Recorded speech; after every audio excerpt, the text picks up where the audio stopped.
तो कल हम पीरियोडिक टेबल के बारे में सब बातें वैसे कर चुके हैं, सारे क्वेश्चंस लिख चुके हैं, लेकिन जैसा कि मैं कल कह रहा था कि एक क्वेश्चन हम और लिखेंगे जिसमें हम अक्सर गलतियां करते हैं। तो मैं आपके सामने एक टेबल बनाऊंगा, उससे एसोसिएटेड एक क्वेश्चन बताऊंगा और उसका सॉल्यूशन मैं बताऊं उससे पहले आप उसे पॉज कर लेना, कोशिश करना कि आप उसको अपने आप सॉल्व करो। जब वो अपने आप सॉल्व हो जाए, आप कॉन्फिडेंट हो कि आपके सब आंसर्स ठीक हैं, तो फिर उसके बाद आप उसको प्ले करके और फिर देखना कि एक्चुअली आपके आंसर सारे ठीक हैं या नहीं हैं। ये थोड़े छोटे छोटे ट्रिकी क्वेश्चंस होते हैं जिनमें कई बार गलती हो जाती है ना। हम सोचते हैं कि बिल्कुल सही है लेकिन उसमें गलती होने के चांसेस रहते हैं।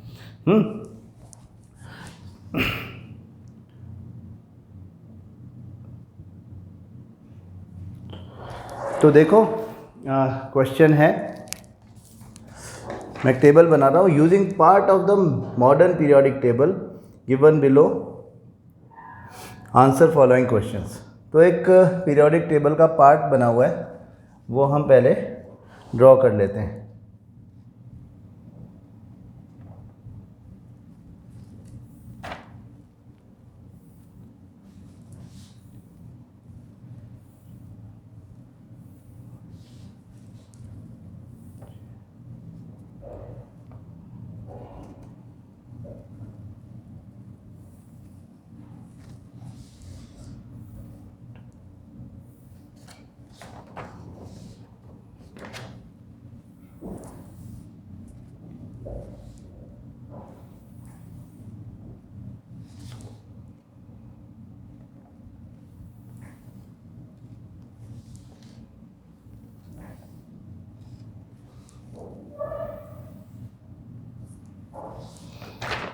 ठीक है जी। तो इसमें अब हम जो डेटा गिवन है वो लिख रहे हैं। यहाँ लिखा है A B C D E F G H I J K L M N O P Q R, यहाँ लिखा है एक्स वाई। ठीक है, this is the part of periodic table we are talking about. वो कह रहे हैं कि using part of the modern periodic table given below answer following question. Questions मैं आपके सामने लिख देता हूँ जिससे कोई कन्फ्यूज़न नहीं रहे। आपको इस पीरियोडिक टेबल को यूज़ करके और इन क्वेश्चंस के आंसर देना है। K has properties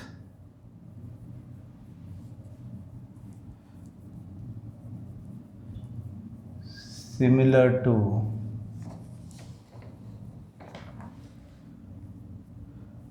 which element or elements and why। हाँ, हमको रीज़न भी बताना है why। Number 2, name the group and period number. Name the group and period number for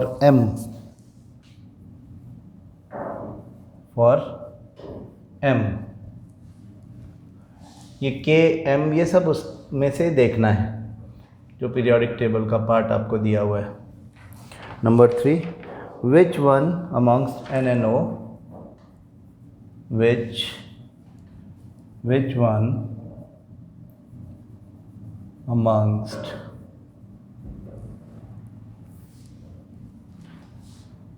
N and O is bigger in size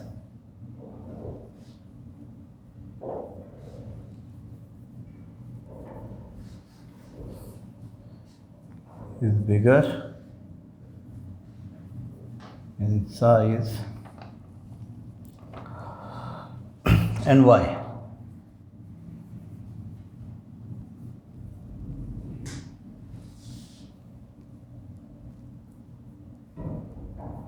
ठीक है, फिर लिखो right the elements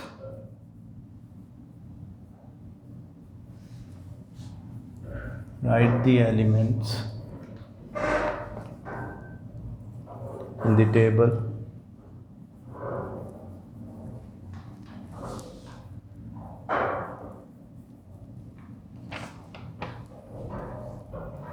having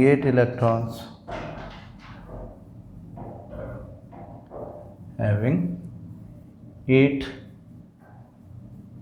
electrons, in their outermost shell.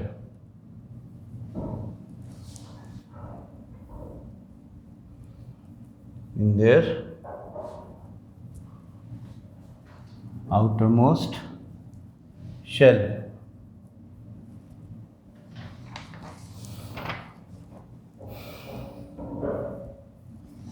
Number 5, write electronic configuration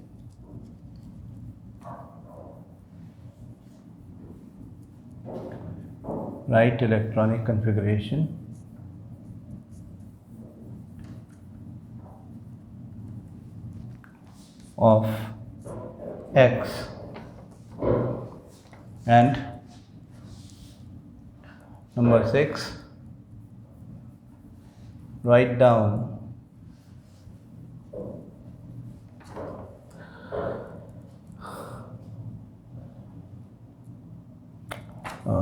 not write down, इसको हटा दें,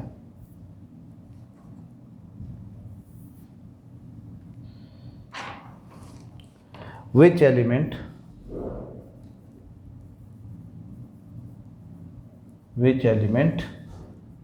is the most electronegative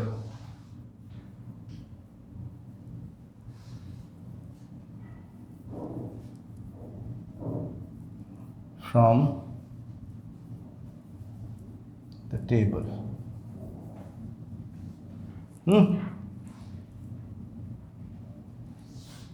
ठीक है, तो अब आप देखो ये टेबल है आपके पास, क्वेश्चन 3 आपके पास आ गए। अब एक एक करके इनके आंसर्स समझने की कोशिश करेंगे, है ना। ये वो ट्रिकी क्वेश्चंस होते हैं जो कि एक्चुअली बहुत आसान है ना। और अब विदाउट वेस्टिंग मच टाइम, अगर आपके कंसेप्ट क्लियर है इससे रिलेटेड, तो आप बहुत ही आसानी के साथ में इसको कर पाओगे। गलतियाँ कहाँ होती है आपको अपने आप ही समझ में आ जाएगा। सबसे पहले तो जब भी आप इस क्वेश्चन को अटेम्प्ट करने लगो तो पहला काम ये कर लेना कि ऊपर से इनके ग्रुप नंबर्स लिखो 1 2 13 14 15 16 17 18। हाँ, पीरियड नंबर 1 2 3 4 ये आपके दिमाग में रहना चाहिए हमेशा, ठीक है। ये भी ध्यान रखो कि जो ग्रुप 18 है जिसको आप ज़ीरो ग्रुप बोलते हो, उसमें सब एलिमेंट्स ऊपर से चलेंगे, हीलियम है, नियॉन है, आर्गन है, इन सब के आउटरमोस्ट शेल में एक बराबर इलेक्ट्रॉन्स नहीं है। इधर 2 इलेक्ट्रॉन्स, इधर 8 इलेक्ट्रॉन्स, इधर 8 इलेक्ट्रॉन्स, इस तरह से होते हैं। तो ये अगर आपके सामने रहेगा, हाँ, अब तक अगर आपने इसे पॉज करके और अपने आप अटेम्प्ट करके देख लिया है तो अच्छी बात है, नहीं देखा है तो अब भी पॉज करके एक बार अपने आप करके देखो। पहला क्वेश्चन हम सॉल्व कर रहे हैं, K has properties similar to which element और एलिमेंट्स एंड वाई। तो K यहाँ पे हमको दिख रहा है, K की प्रॉपर्टीज़। अब K कौन है आपको ये समझ लेना है। थर्ड पीरियड में जो फर्स्ट ग्रुप में है वो सोडियम है, तो सोडियम की प्रॉपर्टीज़ ऊपर लिथियम नीचे पोटेशियम जैसी है ना। जब हम इसको बिना प्लानिंग के सॉल्व करते हैं तो क्या हो जाता है, हम इसको कहने लग जाते हैं कि A, C एंड X से इसकी प्रॉपर्टीज़ सिमिलर होगी। हाँ, जबकि A इज़ हाइड्रोजन, तो इसमें अगर आपने A भी लिख दिया ये सोच करके कि सेम ग्रुप है लिख दो, तो आपका गलत हो जाएगा। ये ध्यान रखें, हाइड्रोजन को तो हमने एक अलग जगह दी हुई है। हाँ, वो उसे हम ये नहीं कह सकते कि वो इसी ग्रुप का पार्ट है, वो एल्कली मेटल्स का पार्ट है। नहीं, hydrogen is a non metal, it is not alkali metal. तो सोडियम की प्रॉपर्टीज़ एल्कली मेटल्स जैसी होगी, वो खुद एल्कली मेटल है, तो ये दोनों भी एल्कली मेटल्स हैं, इसलिए एल्कली मेटल्स जैसी प्रॉपर्टीज़। सी और एक्स, यहाँ पे आंसर आएगा आपका सी एंड एक्स। उन्होंने वाई भी पूछा है,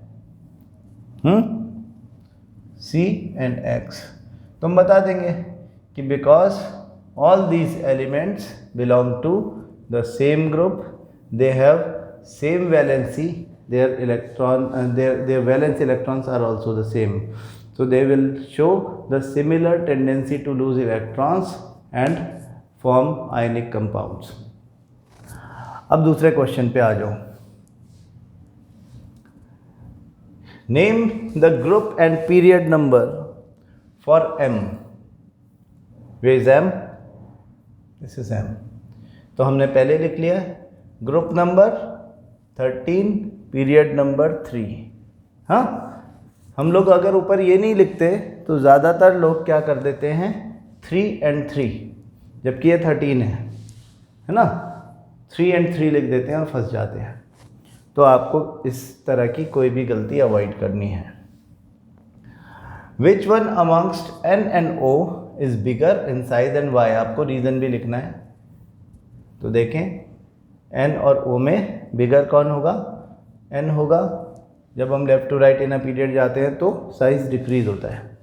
अब इसमें गलती क्या हो जाती है कि हम जब हमसे रीज़न पूछा जाता है हम यही रीज़न लिख देते हैं, हाँ, कि when we move from left to right in a period the size decreases and that is why nitrogen is greater than oxygen. आपको रीज़न ये नहीं बताना, आपको रीज़न ये बताना है कि when we move from left to right in a period why the size decreases.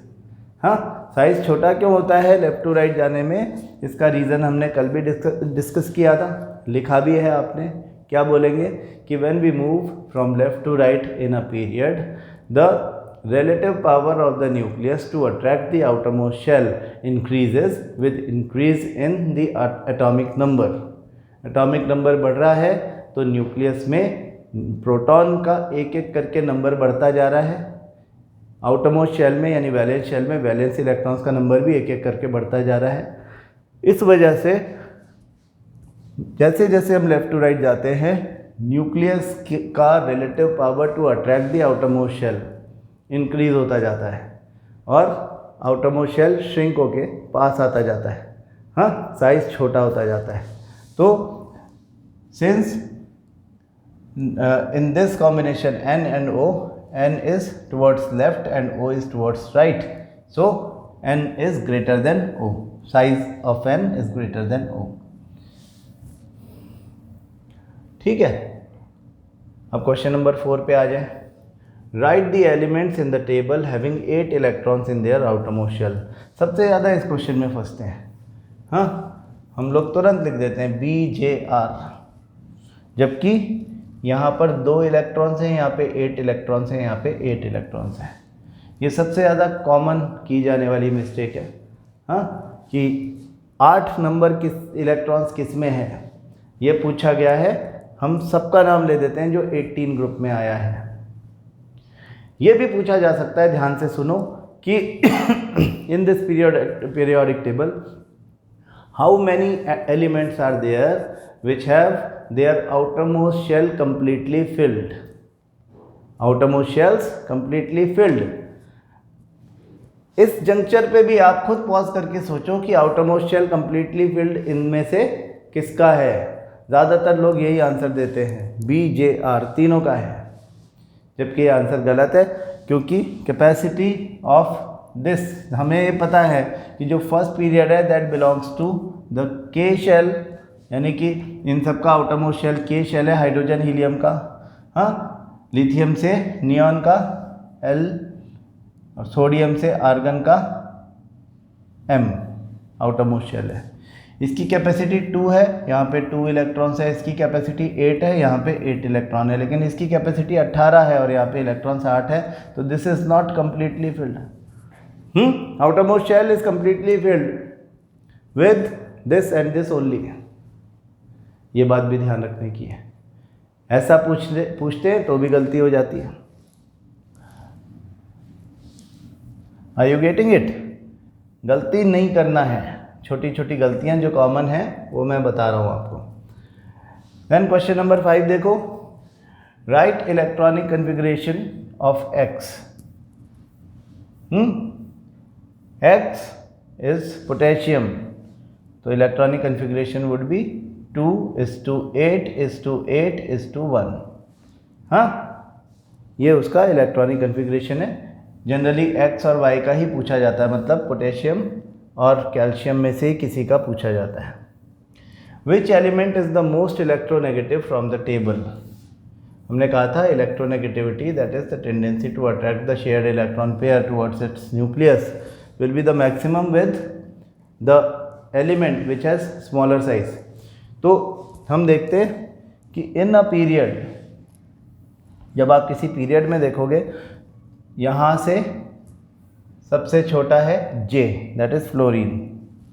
हाँ, यहाँ से देखोगे नीचे साइज एक एक शेल बढ़ने से बढ़ता है, तो अपने ग्रुप में भी सबसे छोटा है J, दैट इज फ्लोरीन।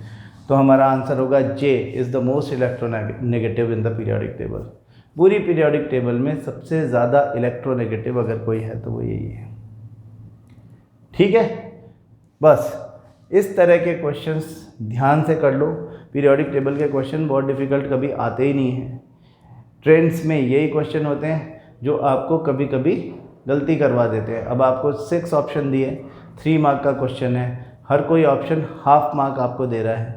आपने एक भी गलत कर दिया तो आधा नंबर चला जाएगा, 2.5 भी मिलेगा। आपको लगेगा कि आप फुल करके आए हो, but you will lose half a mark. This is the problem. तो आपको इस चीज़ का बहुत अच्छे से ध्यान रखना है। ठीक है, तो हमारा पीरियोडिक टेबल का रिवीजन यहाँ पे कंप्लीट होता है। इसके बाद हम हेरिडिटी पढ़ेंगे। हेरिडिटी को आप बिल्कुल वर्ड बाय वर्ड पढ़ लो। यहाँ पे सबसे ज़्यादा इम्पॉर्टेंट है कि हमें ये पता होना चाहिए कि डीएनए क्या है, जीन क्या है, क्रोमोसोम्स क्या है। हाँ, DNA replication is very important in terms of कि हम बात करते हैं कि जो वेरिएशंस आते हैं एक जनरेशन से दूसरे जनरेशन में, जब कैरेक्टरिस्टिक्स ट्रांसफ़र करते हैं, तो उस ट्रांसफ़र के लिए सबसे इम्पॉर्टेंट चीज़ है डीएनए। और डीएनए का रेप्लिकेशन या डीएनए कॉपिंग ये बहुत ज़रूरी है। अगर डीएनए कॉपिंग नहीं होगी तो कोई भी सेल डिवीज़न हो नहीं पाएगा। तो व्हेन वी से कि डीएनए का रेप्लिकेशन हो रहा है, डीएनए अपना कॉपी या अपना रेप्लिका बना रहा है, तो इसका मतलब ये है कि डीएनए जो कि एक स्पेशल स्ट्रक्चर का मॉलिक्यूल है, वो अपने जैसे 2 मॉलिक्यूल्स बना लेगा। मतलब उसके दो टुकड़े हो जाएंगे और दोनों एक आइडेंटिकल होंगे अपने पेरेंट डीएनए के। डीएनए के फ्रेगमेंट्स को हम जीन्स बोलते हैं, and genes are encoded with the information regarding a specific protein synthesis. तो जो कैरेक्टरिस्टिक्स कैरी करते हैं एक जनरेशन से दूसरे जनरेशन में, वो एक्चुअली ये डीएनए फ्रैगमेंट्स ही हैं। These DNA fragments are known as genes and they are specific for the synthesis of a specific protein. That is why they are specific for expression of a particular characteristic. हाँ, तो हम जब बात करते हैं कि मेंडल ने क्या एक्सपेरिमेंट किया, मेंडल ने हमें क्या बताया, उस सबसे पहले हम वेरिएशंस के बारे में बात करते हैं। आपको एक चीज़ बिल्कुल क्लियर होना चाहिए कि वेरिएशन का मतलब होता है differences in characteristics of 2 individuals which belong to the same species. एक ही स्पीशीज़ को बिलोंग करने वाले 2 इंडिविजुअल्स के बीच में जो कैरेक्टरिस्टिक डिफरेंस होता है, that is known as variation.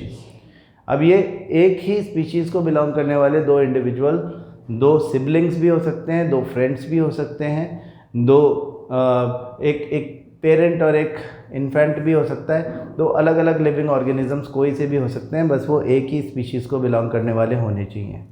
तो सेक्सुअल रिप्रोडक्शन में the source of variation is obvious because the genetic material is contributed by 2 different individuals it is obvious that they are going to get a different type of combination. But when we say that in asexual reproduction where only one parent is there, one cell is there, one cell will get divided into two daughter cells, then also we can get some of the variations in asexual reproduction like fission. तो simplest of the asexual reproduction में भी थोड़ा सा variation आ सकता है. Reason inaccuracies और errors in DNA replication. DNA replication में जब इनएक्यूरेसी होती है, डीएनए रेप्लिकेशन में जब एरर होता है, तो जो नई तरह का डीएनए स्ट्रैंड बनता है उसकी वजह से थोड़ा सा डिफरेंस इन कैरेक्टरिस्टिक हो सकता है. तो हम कहते हैं कि even after asexual reproduction the progeny is not exactly identical to its parent. ठीक है, तो इन सब बातों को आप ध्यान रख ले, है ना. एक इसको वर्ड बाय वर्ड पढ़ ले. कल से हम हेरिडिटी के पहले एक बार रिवीजन करके और फिर उसके बाद उसके क्वेश्चन एंड आंसर्स डिस्कस करेंगे. Thank you.